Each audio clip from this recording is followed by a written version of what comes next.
Good morning everyone. बच्चों, आज का हमारा जो टॉपिक है वो है class 11th mathematics chapter first है हमारे पास, नाम है सेट्स। आज हम इसकी करेंगे एक्सरसाइज 1.1, लेकिन उससे पहले वो बेसिक्स जो हमारे इस एक्सरसाइज में यूज़ होने हैं।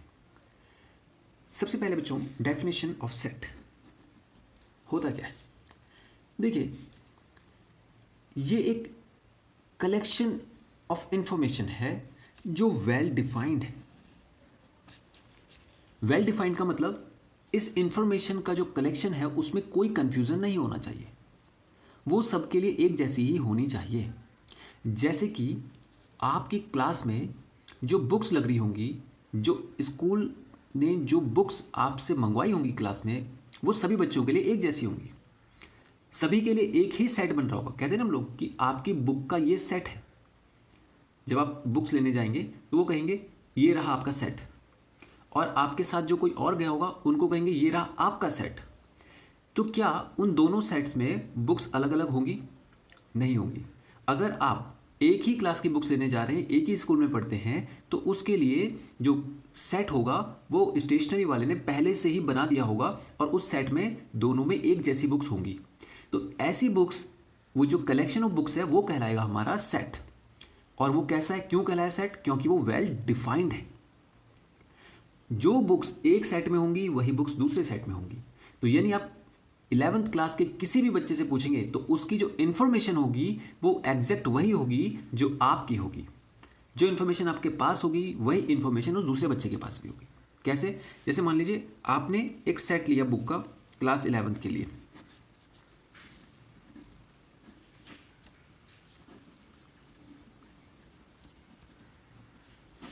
आपने एक बच्चे ए से पूछा तो उसके पास भी वही बुक्स हैं, वही राइटर्स हैं।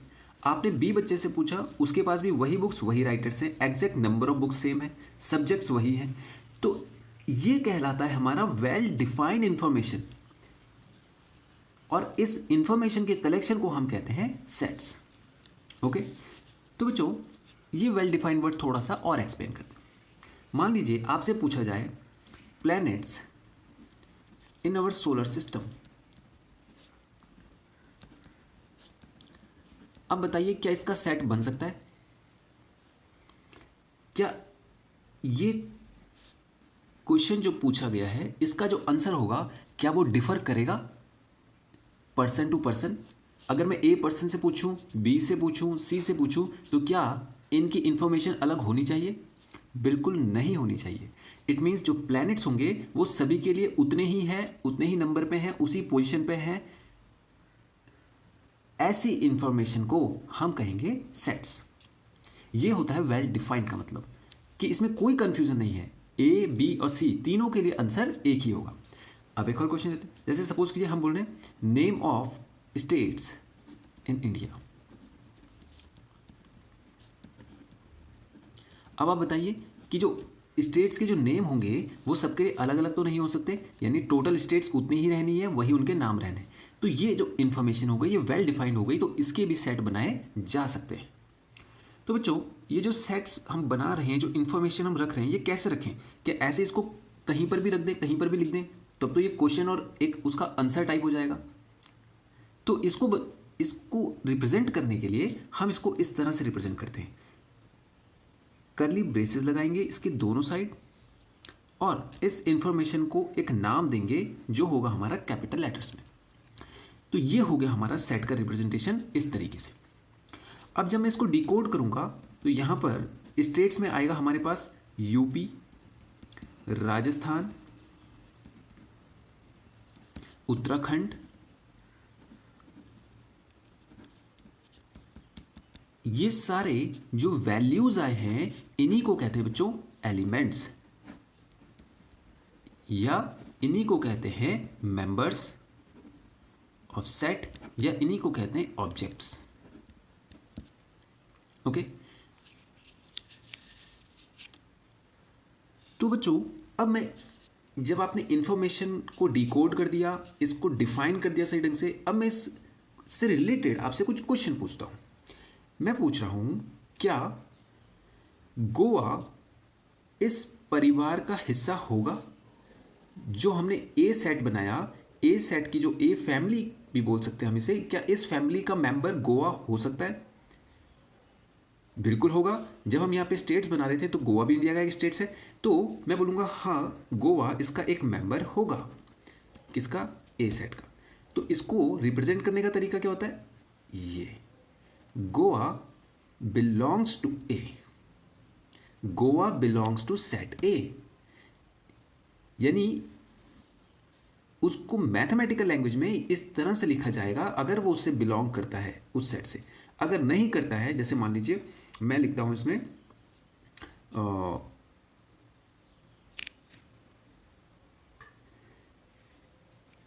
मैं यहां पर लिखता हूं मैनहट्टन। अब बताइए क्या ये बिलोंग करता है इस फैमिली से? नहीं करता। तो इसके लिए लिखेंगे Manhattan is not belongs to A. तो जो चीज़ रिलेट करती होगी उससे, जो इंफॉर्मेशन का वो अगर वो सेट का हिस्सा है तो उसके लिए बिलोंग्स टू, नहीं है तो नॉट बिलोंग्स टू। ठीक है। अब बच्चों ये तो हो गया, आपने देखा होगा एक डिटेल्ड व्यू में हमने इसको लिखा, लेकिन इसको इस तरह से भी लिखा, ये भी एक लिखने का तरीका है, ये भी इसको रिप्रेजेंट करने का एक तरीका है। तो ऐसे कितने तरीकों से किसी सेट को रिप्रेजेंट किया जा सकता है? तो वो है बच्चों 2 तरीके, वैसे 3 तरीके हैं लेकिन वो सिमिलर उन्हीं में आ जाते हैं। एक हो गया सेट बिल्डर और रूल मेथड, और एक हो गया हमारे पास रोस्टर और टेबुलर मेथड।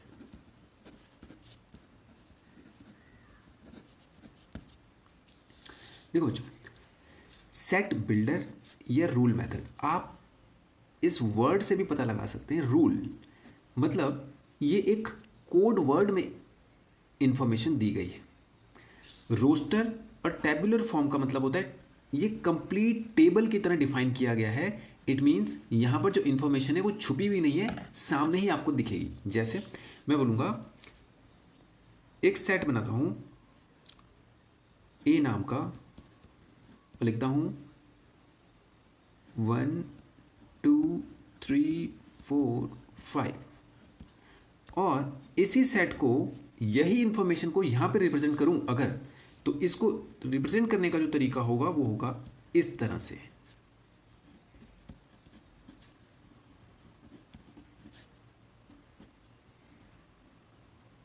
देखिए बच्चों, ये वैल्यूज और ये वैल्यूज एग्जैक्ट सेम है, लेकिन लिखने का तरीका क्या है? यहाँ पर कोड वर्ड में लिखा गया है और यहाँ पर वेल डिफाइंड तरीके से, और सॉरी इसको डिफाइन नहीं कह के हम ये कह सकते हैं बिल्कुल एक्सप्लेनेशन मेथड में लिखा गया है। कंप्लीट एक्सप्लेनेशन दिया गया है, इसमें कोई भी कोडिंग नहीं है, ये रिडल की तरह नहीं है, जबकि रिडल की तरह है, आपको इसको पजल की तरह सॉल्व करना पड़ेगा। तो ये तरीके, 2 तरीके होते हैं सेट को रिप्रेजेंट करने के, एक तो रोस्टर और टेबुलर मेथड और एक सेट बिल्डर और रूल मेथड। ठीक है बच्चों, अब चलते हैं आगे कि सेट्स होते कितने टाइप के। देखिए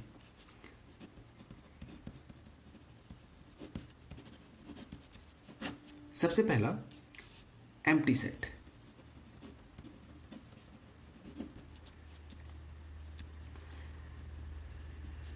एम्प्टी सेट होता है बच्चों ऐसा सेट जिसमें कोई एलिमेंट ना हो, यानी कि नो एलिमेंट्स।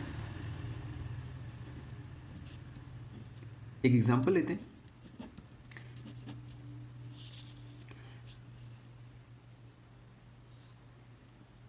आपके स्कूल में ऐसे बच्चों के बारे में बताइए जिनकी लंबाई 10 मीटर से ज़्यादा हो। बताइए कितने स्टूडेंट्स ऐसे आएंगे यहाँ पर जिनकी लंबाई 10 मीटर से ज़्यादा हो? एक भी नहीं, क्योंकि 10 मीटर से ज़्यादा लंबाई, 10 मीटर भी किसी की लंबाई नहीं हो सकती। ये बहुत ज़्यादा ऊंचाई है किसी नॉर्मल ह्यूमन के हिसाब से। एक एवरेज ह्यूमन इस लंबाई का नहीं हो सकता, इसलिए यहाँ पर जो एलिमेंट्स आएंगे वो एक भी नहीं आएगा। कोई भी बच्चा 10 मीटर से ज़्यादा नहीं हो सकता, 10 मीटर भी नहीं हो सकता। तो मतलब यहाँ पर हमारा सेट कैसा रहा? एम्प्टी रहा। तो इसको कहते हैं बच्चों एम्प्टी सेट, जिसमें कोई एलिमेंट नहीं आता, या इसको कहते हैं नल सेट। या इसको कहते हैं void set.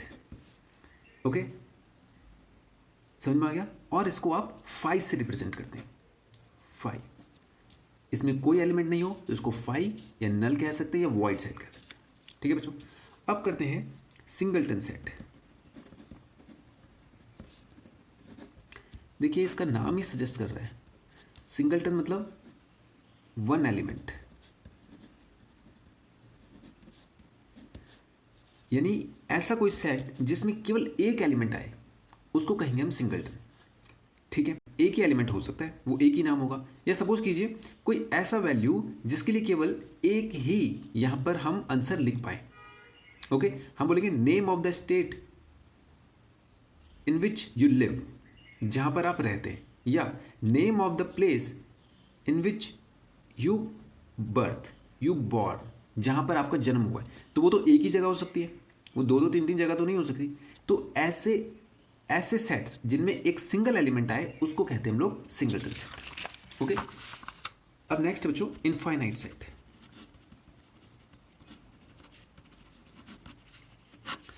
Infinite set means, जैसे मैं बोलूंगा सेट नेचुरल नंबर्स, तो एक सेट ए है और इसको हमने 1 2 3 4 एंड सो ऑन हम लोग चलते गए, तो जिसका एंड ना पता हो, जो चलता ही जा रहा हो, उसको कहते हैं हम लोग इनफाइनाइट सेट। ओके, तो ये इनफाइनाइट सेट कौन से होते हैं? नेचुरल नंबर्स के, और इसका रिप्रेजेंट किया जाता है एन से। दूसरा होता है होल नंबर, इसको रिप्रेजेंट किया जाता है बच्चों डब्ल्यू से। फिर हो गया आपके पास रियल नंबर्स, ये होता है आर। नेक्स्ट हो गया आपके पास इंटीजर्स,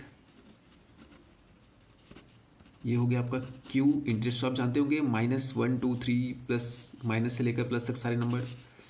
रेशनल नंबर होता है आपके पास,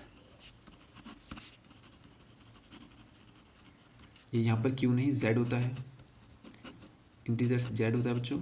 रेशनल नंबर हो गया हमारे पास क्यू। रेशनल नंबर आप जानते होंगे जिन्हें पी अपॉन क्यू में रिप्रेजेंट किया जा सकता है, और क्यू 0 नहीं होना चाहिए। ये इसकी डेफिनेशन थोड़ा बड़ी है, आप ऐसे समझ लीजिए फ्रैक्शन की तरह होता है, लेकिन बस ये नेगेटिव में भी हो सकता है, इसको कहते हैं रेशनल नंबर। तो ये जो सेट्स होते हैं बच्चों, ये कंटिन्यूस चलते जाते हैं। तो अगर आपसे पूछे नेचुरल नंबर का सेट है, क्वेश्चन में दे दे, तो मतलब वो कंटिन्यूस चलता जाएगा, वो रुकेगा नहीं। और होल नंबर का सेट है डब्ल्यू, रियल नंबर हो गया, इंटीजर्स हो गया आपके पास, रेशनल नंबर, यानी कि चलते जाएंगे, इनका कोई एंड नहीं होगा, they are infinite set. Next हो गया बच्चों फाइनाइट सेट। ये होता है जैसे भाई कोई इंफॉर्मेशन है और वो एक फिक्स प्लेस तक जा रही है, ये कहलाएगा हमारा फाइनाइट सेट। ओके, तो कलेक्शन ऑफ ऑब्जेक्ट्स जिसका हमें एंड पता हो, या हमें फिक्स नंबर पता हो, फिक्स एलिमेंट्स पता हो कितने इसमें आने हैं, वो कहलाता है हमारा फाइनाइट सेट। नेक्स्ट बच्चों इक्वल सेट। इक्वल सेट होता है जैसे मान लीजिए एक सेट है ए, दूसरा सेट है बी,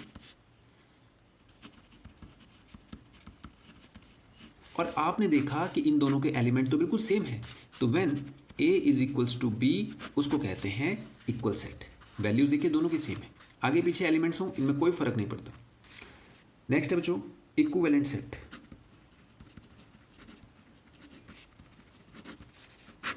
इक्विवेलेंट का मतलब होता है बच्चों 1 2 3 और बी का वैल्यू सपोज कीजिए आ गया 4 5 6, तो ए बी के भले बराबर ना हो, लेकिन number of A is equals to number of B, यानी number of element in A is equals to number of element in B अगर हो, तो वो कहलाता है हमारा इक्विवेलेंट सेट। देखिए इसमें कितने एलिमेंट्स हैं 1 2 3, इसमें कितने एलिमेंट्स हैं 1 2 3, तो नंबर ऑफ एलिमेंट्स इक्वल है, इसलिए कहलाएगा इक्विवेलेंट सेट। ओके, तो बच्चों ये वो बेसिक्स थे जो हमारे एक्सरसाइज में यूज होने। अब हम करेंगे इसकी एक्सरसाइज 1.1।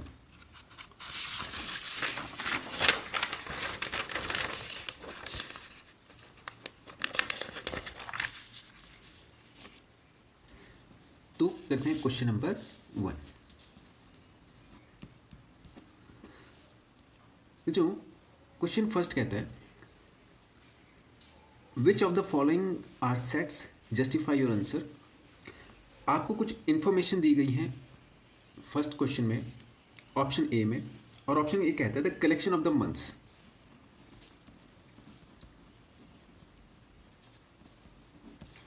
अब आप बताइए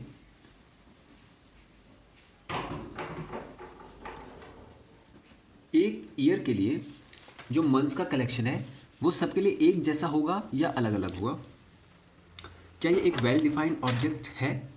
एक इंफॉर्मेशन ऐसी है जो विदाउट एनी कंफ्यूजन हमें एग्जैक्ट जिसके बारे में पता चल रहा है? यस, ये एक वेल डिफाइंड इंफॉर्मेशन है बच्चों, जिसके लिए हमें एग्जैक्ट नंबर, हमें सॉल्यूशन इसका एग्जैक्ट सेम सॉल्यूशन पता है, यानी सभी के लिए इसका सॉल्यूशन एक जैसा होगा। इट मीन्स ये एक पॉसिबल सेट है। लेकिन उसने क्वेश्चन में कंडीशन डाली कि साल के वो महीने जो स्टार्ट होते होंगे लेटर जे से। तो आप देखिए कौन कौन से होंगे, एक सेट बना लेते हैं। ए जनवरी, फरवरी, मार्च, अप्रैल, मई, जून, एंड देन जुलाई, देन अगस्त, सितंबर, अक्टूबर, नवंबर, दिसंबर। तो ये हो गया हमारे पास इस इंफॉर्मेशन की डिकोडिंग से बने हुए एलिमेंट्स, यानी ये वो एलिमेंट्स हैं जो इस सेट में आ सकते हैं, नहीं आएंगे ही, केवल ये ही आ सकते हैं बच्चों। ओके, इसके अलावा नहीं आ सकते, और सबके लिए ये ही आने हैं। तो यानी ये जो इन्फॉर्मेशन है ये एक वेल डिफाइंड इन्फॉर्मेशन है और सभी के लिए इसका आंसर ये ही होगा, ये ही होना चाहिए। तो ये एक पॉसिबल सेट है विद वेल डिफाइंड इन्फॉर्मेशन। अब चेक करते हैं इसका सेकंड ऑप्शन, बोले collection of 10 most talented writers in India.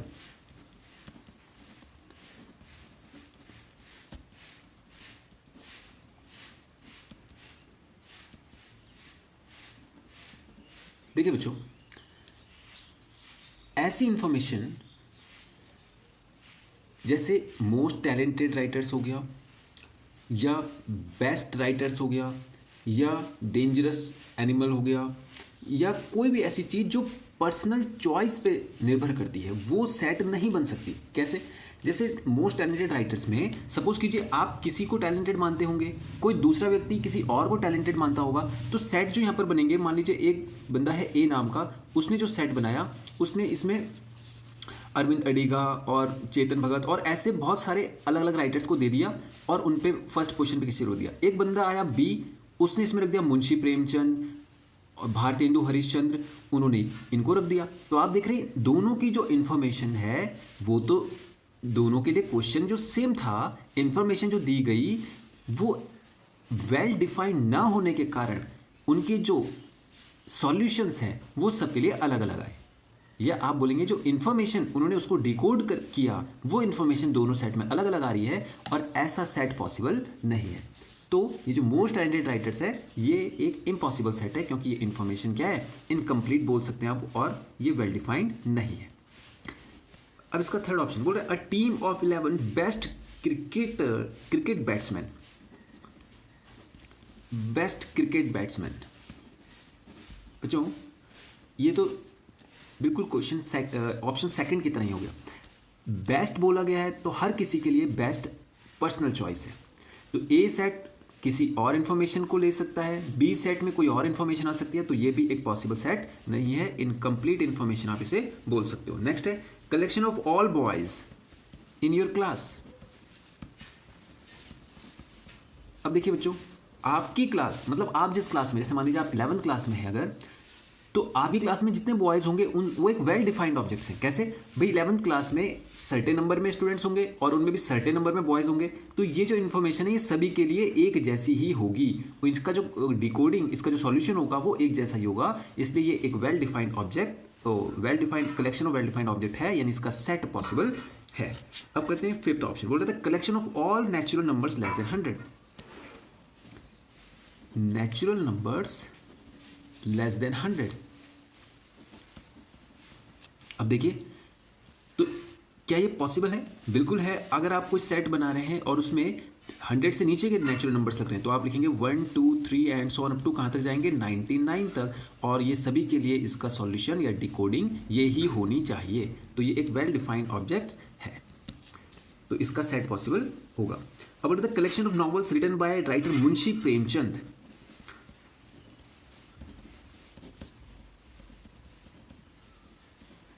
देखो जो मुंशी प्रेमचंद जी ने जितनी भी बुक्स लिखी होंगी, जितने नॉवेल्स उन्होंने लिखे होंगे, जैसे आपने उनकी कोई कहानियाँ पढ़ी होंगी शायद, जैसे नमक का दरोगा बहुत ही फेमस कहानियाँ हैं, और गोदान का बन, ये जितने भी इन्होंने नॉवेल्स लिखे होंगे वो वेल डिफाइंड होंगे ना, होंगे कि नहीं होंगे। देखिए भाई उन्होंने जो बुक्स लिखी होंगी वो तो एग्जैक्ट इन्फॉर्मेशन हमारे पास होगी, ये किताबें उन्होंने लिखी है इन नाम से, ये कहानियाँ, ये इस समय में, तो सारी इन्फॉर्मेशन हमारे पास उनकी होगी। तो ये एक वेल डिफाइंड इन्फॉर्मेशन है, क्योंकि उनके द्वारा लिखी गई किताबें वो तो सर्टेन नंबर में एग्जैक्ट इन्फॉर्मेशन के साथ होंगी हमारे पास मौजूद, तो इसका एक सेट पॉसिबल होता है, होगा। ओके, नेक्स्ट है the collection of all even integers.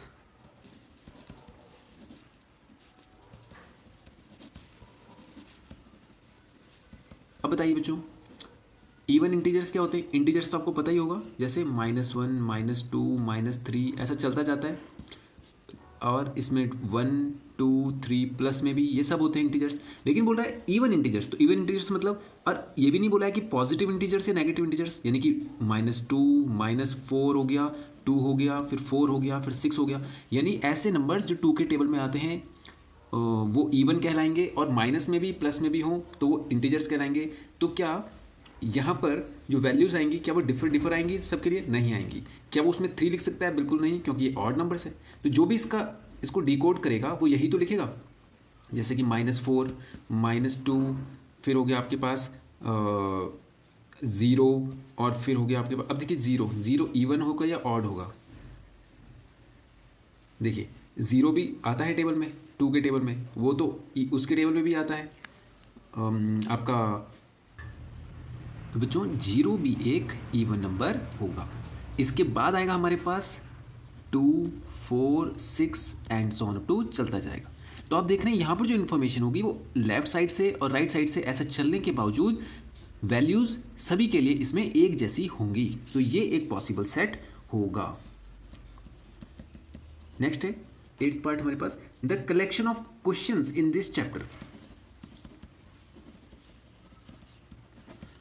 तो बच्चों इस चैप्टर में जितने क्वेश्चन होंगे वो तो एग्जैक्ट नंबर्स में होंगे, और हमें उसके बारे में क्लियरली पता होगा टोटल कितने क्वेश्चंस हैं, तो ये भी एक सेट पॉसिबल होगा। ओके, ये इन्फॉर्मेशन बिल्कुल वेल डिफाइंड है, इसमें कोई कंफ्यूजन नहीं है, तो ये भी सेट पॉसिबल है। अब करते हैं इसका last option, question number 9, option 9 कह रहा है the collection of most dangerous animal.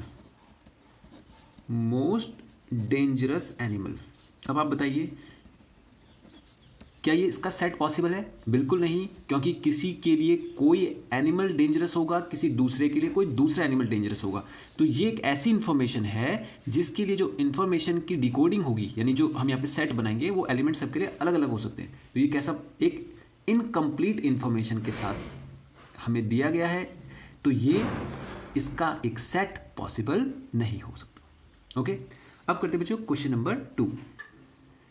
अब देखिए बच्चों क्वेश्चन 2 कहता है हमसे एक सेट है ए जिसके अंदर एलिमेंट्स हैं 1 2 3 4 5 और 6, ये इसके एलिमेंट्स हो गए, टोटल मेंबर्स।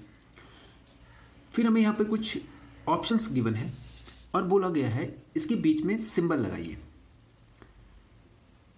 तो बच्चों इसका मतलब है ये पूछना चाह रहा है क्या ये 5 जो है वो सेट ए का मेंबर है। तो आप देखेंगे ढूंढेंगे 5 को और आपको 5 यहाँ पर मिल गया, तो इसका मतलब इसका मेंबर है। तो हम इसको कैसे लिखेंगे? याद है आपको, बिलोंग्स टू, यानी 5 belongs to A. 5 A set से बिलोंग करता है। क्या 8 भी करता है? नहीं करता, तो 8 is not belongs to A. 0 belong करता है? नहीं करता है, तो नॉट बिलोंग्स टू। 4 इससे बिलोंग करता है तो बिलोंग्स टू। 2 इससे बिलोंग करता है, जबकि 10 इससे बिलोंग नहीं करता। ओके, तो ये हो गया हमारा क्वेश्चन नंबर 2 कंप्लीट। अब करते बच्चों क्वेश्चन नंबर 3। देखिए बच्चों, क्वेश्चन कह रहा है कि ये एक इंफॉर्मेशन है जिसको आपको रोस्टर फॉर्म में लिखना है। रोस्टर फॉर्म का मतलब हो गया, ये आपको दिख रहा होगा कोड वर्ड्स में दे रखा है और आपको इसको एक्सप्लेनेशन फॉर्म में लिखना है, यानी इसकी कोडिंग को आपको डिकोड करना है। तो बच्चों पहले इसको पढ़ते हैं, इसको क्या रहा है, इन्फॉर्मेशन को समझते हैं। देखिए वो कह रहा है एक सेट है ए जिसमें एक्स के बारे में बताया गया है कि एक्स एक इंटीजर है। अब इंटीजर से आपके मन में पहले ख्याल आ जाना चाहिए कि यानी ये माइनस से लेकर प्लस तक के सभी नंबर्स को बोल रहा है, इंक्लूडिंग जीरो, कि एक्स एक इंटीजर है जो आगे की इंफॉर्मेशन को और डिफाइन करता है, जो है क्या है, 7 से तो छोटा है।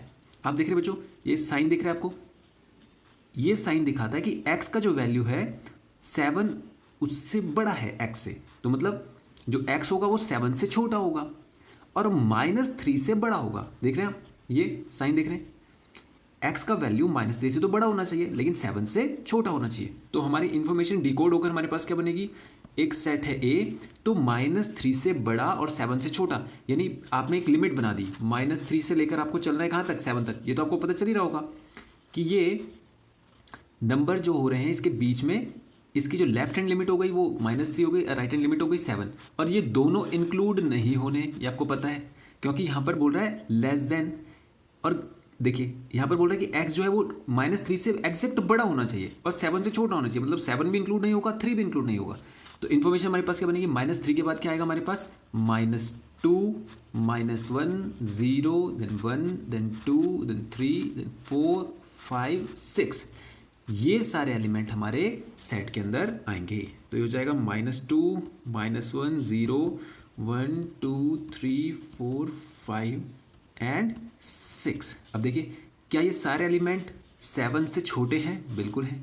क्या ये -3 से बड़े हैं, बिल्कुल, -3 से बड़ा होता है, -2, -1, तो ये सारे ही -3 से बड़े हैं। ओके, अब करते हैं बच्चों इसका ऑप्शन 2। अब देखते हैं बच्चों इसका बी पार्ट क्या कहता है। वो बोल रहा है x such that x is a natural number less than 6, यानी एक सेट है b, उसमें जो एलिमेंट होंगे वो बोल रहा है, वो उसको कह रहा है कि वो x जो एलिमेंट होगा वो पहली बात तो नेचुरल नंबर होगा, तो यानी उसने 1 से शुरू होना है और वो 6 से छोटा होना चाहिए। तो कौन कौन से हो जाएंगे, 1, 2, 3, 4 एंड 5। तो ये बन जाएगा हमारा इस इंफॉर्मेशन का डिकोड। ओके, अब करते हैं थर्ड ऑप्शन।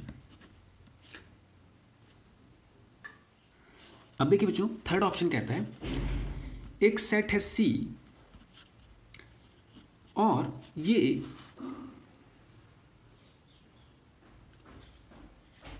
जो इसके अंदर एलिमेंट्स आने हैं वो ऐसे डिजिट का पेयर होगा जिनका सम 8 होगा। देखिए मैं यहाँ पे सिंगल, यहाँ पे हमने जितने भी अभी सेट किए हैं उनमें हमने सिंगल एलिमेंट देखा होगा यहाँ पर।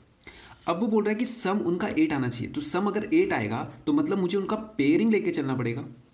मतलब जैसे मान लीजिए एक इन दो का सम करके 8 आता है, जैसे 1 7 का सम करके 8 आता है, तो यानी वो कह रहा है ऐसे नंबर्स का पेयर बनाओ जिनका सम करूं तो हमारे पास 8 आ जाए, सम ऑफ इट्स डिजिट्स। तो इन दोनों डिजिट को मैं क्या करूं, सम करूं तो वो क्या आ जाए, 8 आ जाए। तो ऐसे नंबर्स का बताना है आपको। ये नंबर्स तो मतलब आपको पता होगा कि मैं एक सिंगल डिजिट नहीं ले सकता, यानी मुझे जैसे कि 17 हो गया, 7 + 1 करो 8 हो गया, ठीक है। ये ध्यान देना आपने, यानी यहाँ पर जो हमारे पास नंबर्स आएंगे वो कौन कौन से आएंगे, सारे नंबर्स बोल दीजिए जिनको सम करूँ तो 8 आ जाए। तो सबसे पहले तो आप कौन सा नंबर देखेंगे, जैसे 1 से शुरू करते हैं हम लोग। ओके, तो 1 7 17 हो गया, फिर 2 6 8 हो गया तो 26 हो गया, फिर 3 5 8 हो गया, फिर 4 4 ये भी 8 होता है 44। फिर अब देखिए बच्चों इसको मैं रिवर्स ऑर्डर में लिखूंगा तो भी 8 आना है, जैसे 7 1 कर देता हूँ, फिर 6 2 कर देता हूँ, फिर 5 3 कर देता हूँ। देखिए ये मैंने इंटरचेंज करे हैं लेकिन वैल्यूज़ देखिए 26 अलग होता है, 62 अलग होता है, इसलिए दोनों वैल्यूज लिखे जाएंगे। आप ये मत समझिएगा कि 2 6 है तो ये भी तो 2 6 है, नहीं ये 2 6 नहीं है, ये कोई ऐसा सेट नहीं बन रहा है एक्स वाई के जैसे कोई ये कोऑर्डिनेट वाला सेट नहीं बन रहा है, ये नंबर्स हैं। ओके, तो नंबर्स में 17 अलग होगा, 71 अलग होगा, 53 आ गया हमारे पास। अब 44 हमारे पास एक बार आ चुका है, तो दोबारा 44 लिखने की जरूरत नहीं है। और दूसरा बच्चों 80, 80, आपने देखा भाई 8 + 0 कितना होता है, वो भी 8 होता है।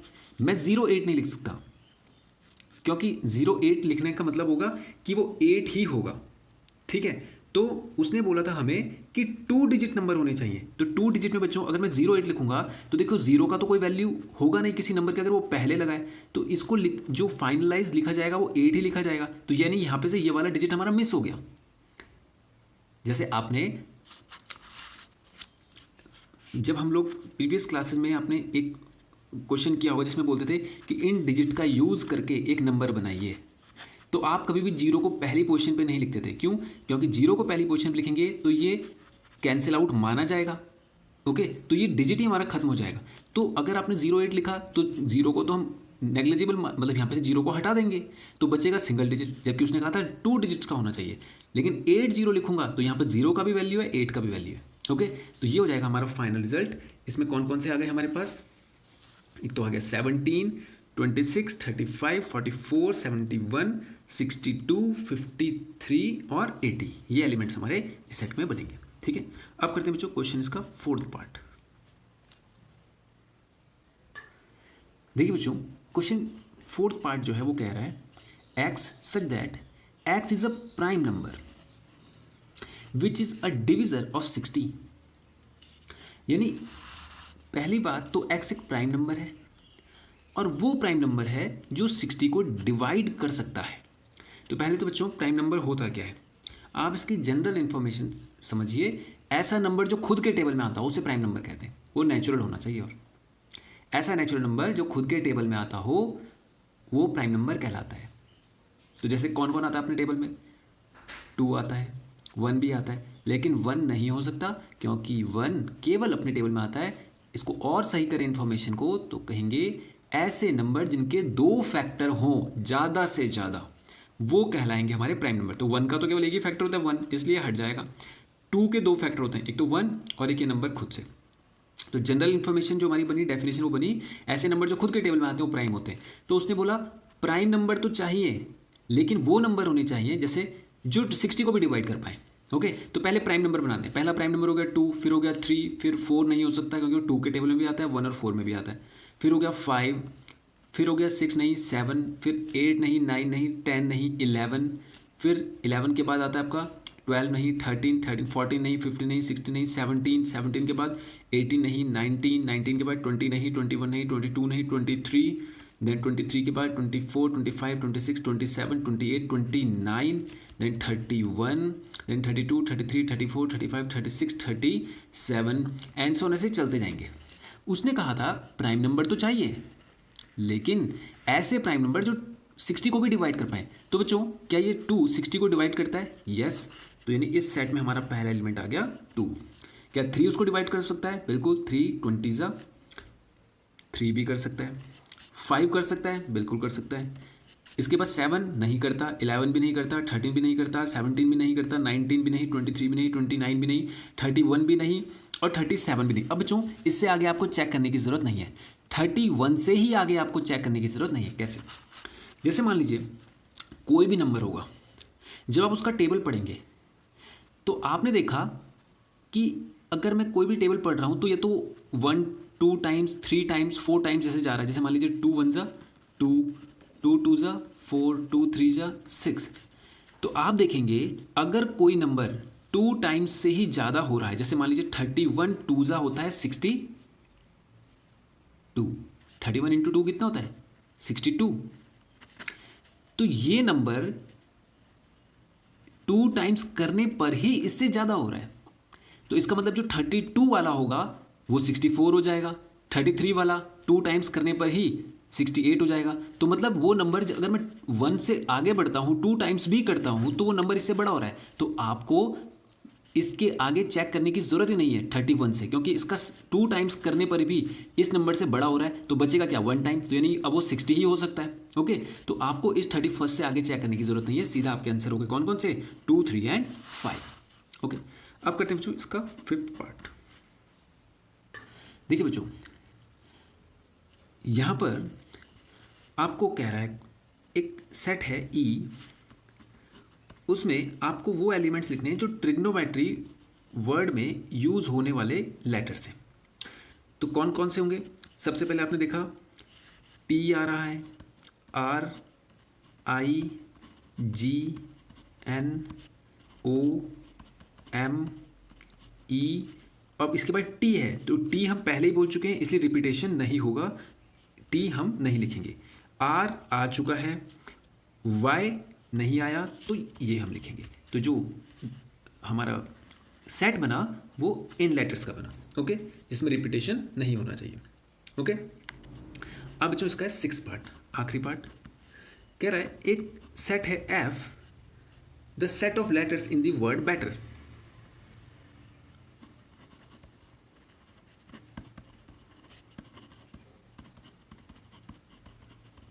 अब देखिए इसका सेट क्या बनेगा, बी, ई, टी और आर। देखिए ई 2 बार आ चुका तो एक बार लिखा, टी 2 बार आया तो एक बार लिखा, और आर एक बार आया तो वही लिखा है, ओके। तो ये हो गया बच्चों हमारा क्वेश्चन नंबर 3 कंप्लीट। इसके बाद हम चलते हैं क्वेश्चन नंबर 4 पे। अब देखते हैं बच्चों क्वेश्चन नंबर 4, इसका फर्स्ट पार्ट। क्वेश्चन कहता है आपको ये इन्फॉर्मेशन जो रोस्टर फॉर्म में दी गई है इसको आपने सेट बिल्डर फॉर्म में लिखना है, यानी ये आपको एक्सप्लेनेशन मेथड दे रखा है और आपको इसको कोडिंग में चेंज करना है। तो आप पहले बच्चों इस इन्फॉर्मेशन को ध्यान से पढ़ेंगे और समझेंगे, ठीक है। इसको करने का जो स्टेटमेंट बनाने का तरीका है वो आपका अपना हो सकता है, लेकिन पहले इन्फॉर्मेशन को सही ढंग से समझना जरूरी। आप देख रहे होंगे ये 3 2 ज़ा 6, 3 3 ज़ा 9, 3 4 ज़ा 12, यानी ये 3 के मल्टीपल नजर आ रहे हैं। तो क्या हम इसको ऐसा लिख सकते हैं, एक सेट है ए नाम दे दीजिए, और इनको एलिमेंट को हम क्या बोलेंगे कि ये एलिमेंट है एक्स, फिर सच that x is a natural number. एक नेचुरल नंबर है, ये हमने इसलिए लिखा ताकि इसमें कोई नेगेटिव इंक्लूड ना हो जाए। Natural number multiple of 3, multiple of 3। हम देखिए बच्चों इस इंफॉर्मेशन को कवर अप करने की यानी एग्जैक्ट करने की कोशिश कर रहे हैं ताकि कोई इसमें कंफ्यूजन की स्थिति ना रहे। तो हमने सबसे पहले तो लिखा x एक नेचुरल नंबर है, हम चाहते हैं इसमें कोई होल नंबर 0 या इसमें कोई माइनस का नंबर इंक्लूड ना हो, इसलिए हमने नेचुरल नंबर बोला। फिर हमने बोला ये मल्टीपल ऑफ 3 है, मल्टीपल ऑफ 3 तो इजी समझ में आ रहा है। फिर हम बोलेंगे and x is less than 15।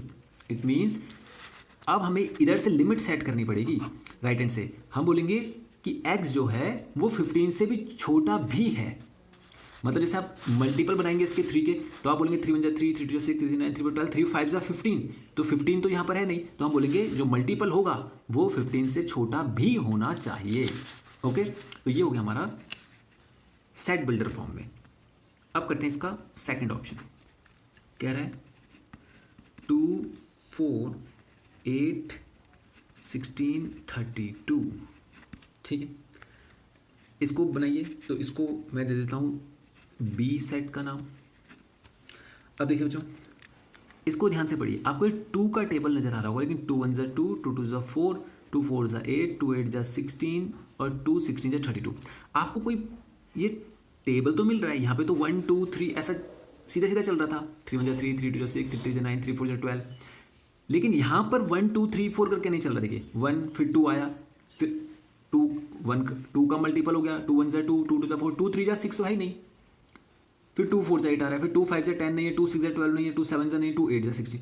तो मतलब ये मल्टीपल तो नज़र आ रहा है पर ये वो फॉर्मेट नहीं है। तो ये कौन सा फॉर्मेट हो सकता है?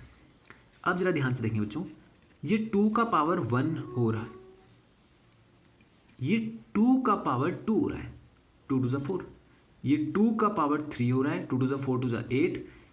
ये हमारा पैटर्न सही जा रहा है कि 1 2 3 4 एक पैटर्न, एक सीरीज ऑर्डर में चल रहा है। तो इसका मतलब x जो है सच दैट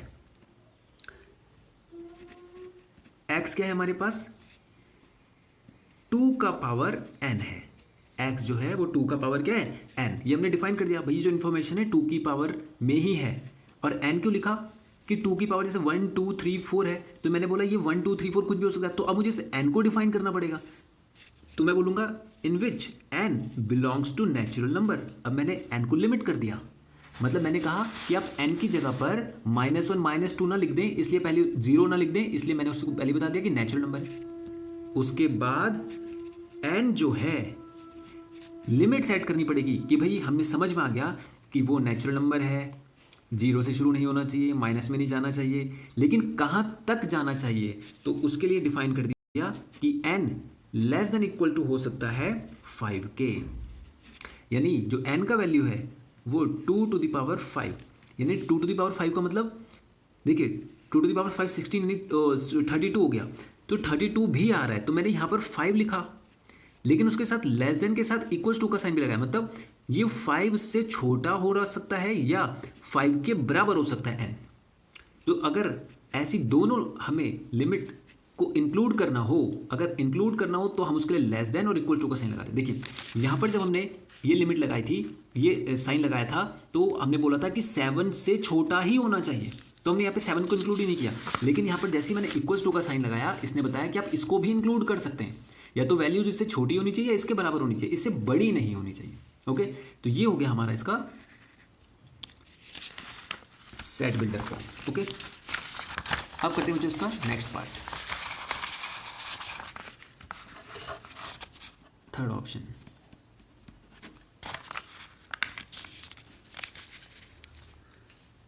थर्ड ऑप्शन में बच्चों 5 25 अगेन 25 देन 625। अब जरा इसको देखिए, इस इंफॉर्मेशन में आपको इसका पैटर्न बनाना है। आपको देखिए क्या पैटर्न बन रहा होगा। ये तो बच्चों 5 का पावर लग रहा है, 5 1 जा 5, 5 का पावर 1 5 होता है, 5 का पावर 2 5 5 25, 5 का पावर 3 अच्छा मिस हो गया बच्चों, यहाँ पर 125 होना चाहिए आई थिंक, 5 का पावर 3 125, अब 5 का पावर 4 5 5 जा 25 5 जा 125 5 जा 625, तो ये पैटर्न हमारा बन गया। तो बिल्कुल सिमिलर क्वेश्चन है, इसको दे देते हैं सी नाम सेट को, तो हम बोलते हैं x such that x is equal to 5 to the power n, n एक नेचुरल नंबर है और एन का लिमिट है लेस देन इक्वल्स टू 4, यानी 4 भी इंक्लूड कर दीजिए और जो भी होगा वो 4 से छोटा भी हो जाए तो भी चलेगा। ओके, ये उसका इसका डिफॉल्ट। अब नेक्स्ट करते बच्चों इसका फोर्थ पार्ट। फोर्थ पार्ट है 2 4 6 and so on up to चलता जा रहा है। देखिए बच्चों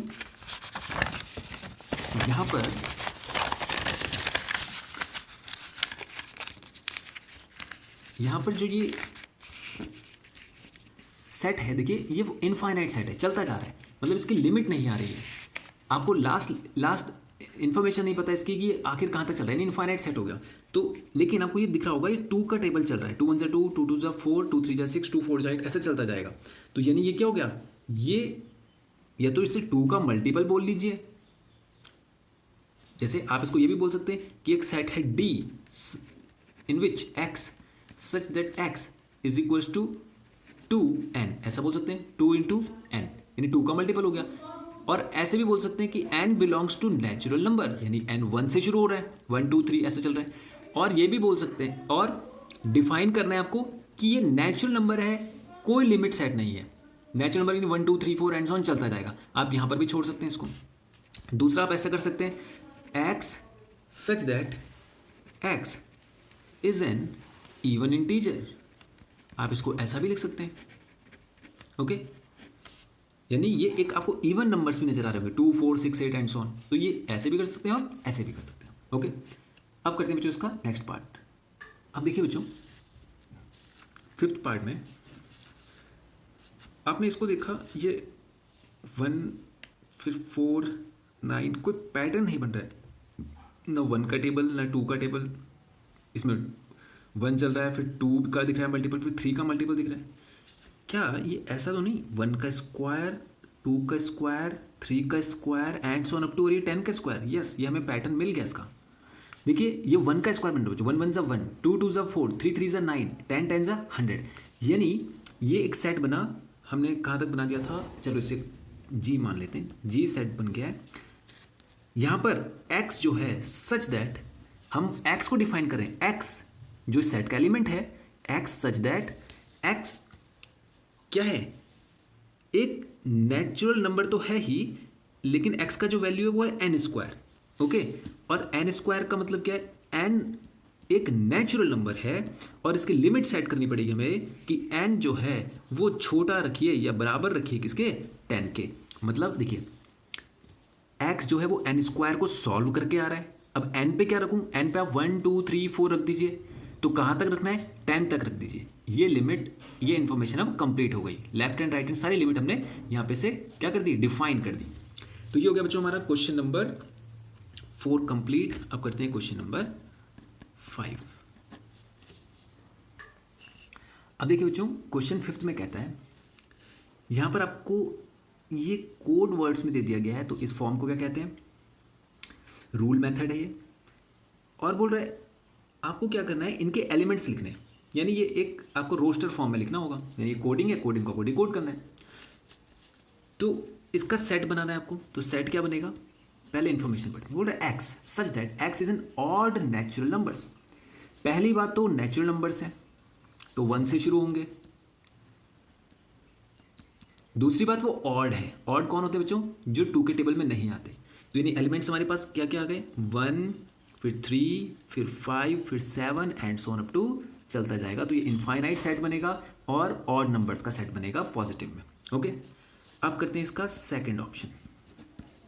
सेकंड ऑप्शन है B, x such that x is an integer, और आपको लिमिट सेट करके दे दी गई है -1/2 एक्स 9/2। इंफॉर्मेशन को बच्चों जरा ध्यान से पढ़ेंगे। कह रहा है एक्स जो है सेट का जो एलिमेंट है वो पहली बात तो एक इंटीजर है। इंटीजर आपको पता है 1 2 3 4 -1 -2 -3 -4 0, ये सब नंबर आपने लिखने हैं, लेकिन किनके बीच में लिखने हैं, -1 से तो वो -1/2 से तो वो नंबर बड़े होने चाहिए और 9/2 से छोटे होने चाहिए। तो बच्चों आपने देखा होगा नंबर लाइन पे जब आप वैल्यूज़ रखते हैं, ये 0 हो गया, 1 2 3 एंड सो ऑन चलता जा रहा है, 4 ये 5 लेके चलते हैं, ठीक है। ये -1 -2 -3, लेकिन आपने -1/2 कहाँ देखा है। तो बच्चों अगर आपको इसको करने का तरीका क्या है, देखिए ये हम बहुत पहले क्लास में पढ़ चुके हैं बच्चों, ठीक है, कोई हार्ड एंड रूल नहीं इसमें, ध्यान से देखिए। /2 है, इसका मतलब है आप हर सेक्शन के 2 हिस्से कर दीजिए।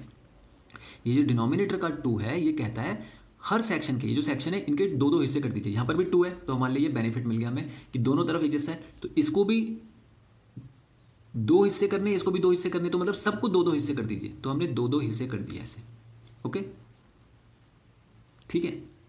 अब यहां से काउंट करना शुरू कीजिए।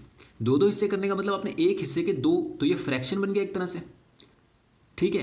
तो यानी कंप्लीट फ्रैक्शन कितना हो गया, 2 पार्ट्स में से ये 1 पार्ट और ये 1 पार्ट। तो मैं इसको 0.2 कह सकता हूँ, इसको 1/2 कह सकता हूँ माइनस में, और इसे माइनस का 2/2 कह सकता हूँ। ये -3/2 हो गया। तो उसने कहा -1/2 से वो बड़े होने चाहिए, तो ये रहा हमारा -1/2 की लिमिट, दिख रही है आपको। फिर उसने कहा 9/2 तक जाना चाहिए। 0.2 के बाद आएगा बच्चों 1/2, 2/2, 3/2, देन 4/2, 5/2, 6/2, 7/2, 8/2, 9/2। ओके, तो ये लिमिट मेरी यहां से लेकर यहां तक सेट हो गई। और उन्होंने कहा कि इन लिमिट के बीच के नंबर्स तो लिखने ही है, लेकिन ध्यान ये रखना है कि वो नंबर्स इंटीजर होने चाहिए। मतलब वो नंबर ऐसे होने चाहिए जैसे -2 -3 हो जाए कोई दिक्कत नहीं है, 1 हो जाए 2 हो जाए दिक्कत नहीं, पर 1/2 ना हो, 3/4 ना हो, डेसिमल में ना हो, ऐसे नहीं होना चाहिए। तो आप देखिए इनके बीच के नंबर्स कौन से। दूसरी बात, उन्होंने लेस देन का साइन का यूज किया, लेस देन इक्वल्स टू का नहीं, मतलब ये दोनों नंबर इंक्लूड नहीं होंगे। तो 1/2 भी हट गया, 9/2 भी हट गया। इनके बीच में कौन से नंबर है जो कंप्लीट नंबर आपको दिख रहे हैं, 4, 3 2 1 और इसके पहले 0 और 0 के पहले -1/2 और 0 के बीच में तो कोई नहीं है, तो हमारा सेट किसका बन गया? सबसे पहला 0, फिर 1, फिर 2, फिर 3 एंड देन 4। समझ में आ गया आपको? समझ में आ गया? यानी कि उसने इंटीजर पूछा था तो इंटीजर ये ही नंबर होते हैं, और लिमिट भी सेट कर दी थी कि ये दो नंबर के बीच में होने चाहिए, और लेस देन का साइन लगाया, इसका मतलब ये नहीं होने चाहिए, तो ये बन गया हमारा सेट। ओके, अब करते हैं बच्चों इसका थर्ड ऑप्शन। थर्ड ऑप्शन है एक सेट है C x such that x is an integer and x square is less than equals to 4। वो कह रहा है एक सेट है C, उसमें जो एलिमेंट है x वो स्क्वायर करके आ रहा है, यानी उसको हमने स्क्वायर करना है तब वो एलिमेंट निकलेगा, और वो स्क्वायर 4 हो जाए और 4 से छोटा भी हो जाए। ओके, तो मतलब बच्चों ये जो वैल्यू है x के लिए, जैसे मान लीजिए कोई सेट है उसमें जो वैल्यूज आएंगी वो कह रहा है कि वो पहली बात तो स्क्वायर है, यानी स्क्वायर टाइम्स तो आएगा, वो जो स्क्वायर मैं उसका करूंगा वो या तो 4 आ जाए या तो 4 से छोटा आ जाए। मतलब जैसे मान लीजिए मैं यहाँ पे 1 2 3 4 कुछ भी लिखूं, तो वो पहली बात तो स्क्वायर कीजिए उसका, लेकिन वो 4 भी हो जाए और 4 से छोटा भी हो जाए। समझ गए आप? वो कह रहा है बच्चों क्वेश्चन में कि जो सेट के अंदर जो एलिमेंट मौजूद होंगे उनका स्क्वायर या तो 4 हो जाए या 4 से छोटा हो जाए। तो ऐसे कौन कौन से नंबर होंगे जिनका स्क्वायर 4 हो जाए? तो देखिए, आप 4 हो जाए या 4 से छोटा हो जाए, तो देखिए पहले आपको पता है 1, अगर आप 1 लेते हैं, 1 का स्क्वायर करते हैं तो वो 1 आता है, तो वो 4 से छोटा है, तो यानी 1 आ गया, 1 हमारा आंसर होगा। दूसरा, अगर आप -1 का स्क्वायर करते हैं तो भी वो 1 होता है बच्चों, तो वो भी 4 से छोटा है। तो मतलब और ये इंटीजर भी बोला है उसने, तो -1 भी ले सकते हैं, तो यानी हमारे दो एलिमेंट तो हो गए कौन कौन से? 1 फिर -1। अगर आप 0 का स्क्वायर करेंगे तो वो भी 0 होता है, तो वो भी लेस देन 4 है और इंटीजर भी है, तो यानी 0 भी हमारा एलिमेंट हो गया। फिर उसने बोला 2 ले लीजिए, 2 का स्क्वायर कितना होता है? 4, और -2 का स्क्वायर करेंगे तो वो भी होता है 4, यानी -2 और +2, यानी ये दो एलिमेंट भी हमारे बन गए। तो अब आप देखिए, अब यहाँ से पढ़िए इस इन्फॉर्मेशन को। वो बोल रहा है एक एलिमेंट है x, ठीक है, जिसका स्क्वायर करूँ मैं तो वो 4 के बराबर आ जाए या 4 से छोटा आ जाए, तो इनका स्क्वायर कीजिए, 1 1 1, 4 से छोटा आ रहा है, ये भी 4 से छोटा आ रहा है, ये भी 4 से छोटा आ रहा है, ये 4 आ रहा है एग्जैक्ट, तो उसने बोला ये भी लेस देन इक्वल्स टू का साइन लगाए, तो यानी ये भी पॉसिबल है। तो ये बन गया बच्चों हमारा सेट ऑप्शन थर्ड का। ओके, अब करते हैं इसका फोर्थ पार्ट। फोर्थ पार्ट कहता है D x such that x is a letter in word loyal. वो बोल रहा है सेट है जिसके जो लेटर्स हैं वो इस वर्ड से लिए गए, तो सिंपल इसका जो सेट बनेगा वो बनेगा बच्चों LOY और A, और L रिपीट हो चुका है इसलिए ये दोबारा से नहीं आएगा। ओके, तो ये तो सिंपल था। अब नेक्स्ट करते हैं बच्चों उसका फिफ्थ पार्ट। फिफ्थ है, बोल रहा है F। देखिए बच्चों, E पार्ट में कह रहा है, सॉरी फिफ्थ पार्ट में कह रहा है एक सेट है E जो है साल के उन महीनों का जिनमें नॉट हैविंग 31 डेज, जिनमें 31 दिन नहीं होते। ठीक है, तो बच्चों आपको साल के जो महीने हैं उनमें कितने डेज होते हैं देखना तो आता होगा। जैसे आप यहाँ से देखते होंगे इसे, तो ये जो पहाड़ी होती हैं ये दिख रहा होगा आपको, इसको आप क्रेस्ट एंड ट्रो भी कह सकते हैं, यानी ये वेव लेंथ की तरह भी है, दिख रहा होगा आपको। तो ये हो गया हमारे पास क्रेस्ट, ये हो गया हमारे पास ट्रो। तो आप देखिए ये जो पहाड़ी है ये होती है बच्चों 31 की, और ये होती है 30 की। ठीक है, ये हो गया 31, ये हो गया 30, यानी 31 30, 31 30, 31 30। केवल फरवरी का केस थोड़ा अलग होता है, उसमें 28 या 29 हो सकता है, कोई दिक्कत नहीं है, लेकिन सारे 31, ये 30, 31 30। तो जनवरी हो जाएगा हमारा कितने का? 31 का। फरवरी हो जाएगा 28 या 29, जो भी बोलना है आपको, ये लीप ईयर पे डिपेंड करता है। तो इसको 31 जनवरी, 28 फरवरी, मार्च फिर 31 का हो गया, अप्रैल 30, मई 31, जून 30, जुलाई 31, फिर अगस्त फिर से 31, सितंबर फिर 30, अक्टूबर 31, नवंबर 30 और दिसंबर 31। इस तरह से आप समझते हैं, ठीक है। तो मैं पहले वो महीने लिख लेता हूँ। जनवरी में कितने होते हैं? 31 दिन। फरवरी में होते हैं 28 या 29, फिर मार्च में 31, फिर अप्रैल, मई, जून, जुलाई, अगस्त, सितंबर, अक्टूबर, नवंबर और दिसंबर। तो अप्रैल में कितने होते हैं आपके? जनवरी, फरवरी, मार्च में 31 हो गए, अप्रैल में 30 होने, फिर अप्रैल के बाद मई में 31 होने, जून में फिर 30 होने, जुलाई में फिर 31 होने, अगस्त में फिर 31 होने, सितंबर में 30, अक्टूबर में 31, नवंबर में 30 और दिसंबर में फिर से 31। तो कितने ऐसे दिन हैं जिनमें, कितने ऐसे महीने हैं जिनमें 31 से कम दिन हैं? तो वो कौन कौन से होंगे बच्चों? एक तो नवंबर, 1, 2, फिर 3, फिर 4, फिर 5। तो ऐसे महीने कौन कौन से होंगे बच्चों? एक तो फरवरी, फिर अप्रैल, फिर जून, फिर सितंबर, फिर नवंबर। तो ये हमारे उन एलिमेंट्स का सेट बन गया जिनमें 31 से कम दिन होते हैं। ओके, अब करते हैं बच्चों क्वेश्चन नंबर इसका 6th पार्ट। 6th पार्ट कहता है एक सेट है F x such that x is a consonant in English alphabet.